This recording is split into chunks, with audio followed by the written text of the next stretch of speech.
শিলচর শঙ্কর মঠে স্বামী জ্যোতিষ্বরানন্দ গিরি মহারাজের ১১৭তম জন্মবার্ষিকী ও মঠের ১১তম প্রতিষ্ঠা বার্ষিকী ১৯ থেকে ২১ জানুয়ারি ৩ দিন ব্যাপী সনাতনী ধর্মীয় অনুষ্ঠানের মধ্য দিয়ে পালিত হয়েছে।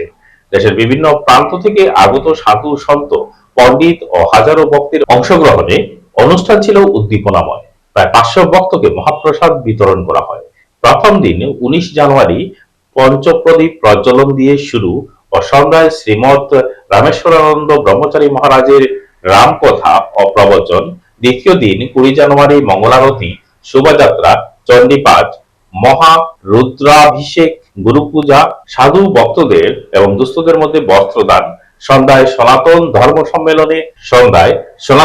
সম্মেলনে রাষ্ট্রীয় স্বয়ংসেবক সংঘের প্রান্ত প্রচারক গৌরাঙ্গ রায় ও প্রাক্তন বিধায়ক দিলীপ পালকে সম্মানিত ও তৃতীয় দিন অর্থাৎ ২১ জানুয়ারি মঙ্গলারতি, চণ্ডীপাঠ, গুরুপূজা, বিশ্বশান্তি গীতাযজ্ঞ দিয়ে সমাপ্তি ঘটে। বিজ্ঞানানন্দ ব্রহ্মচারী মহারাজ সহ স্বামী সংবিদানন্দ গিরি, রাজীবানন্দ মহারাজ প্রমুখ সনাতন ধর্মের গুরুত্ব ও মানব সেবা নিয়ে প্রবচন দেন।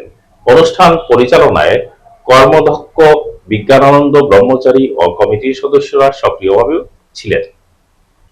আমরা দিতে চাই, আমরা সকলে একই পিতার সন্তান, আমরা কেউ পর নয়, আমরা সকলেই সহোদর ভাই বোন।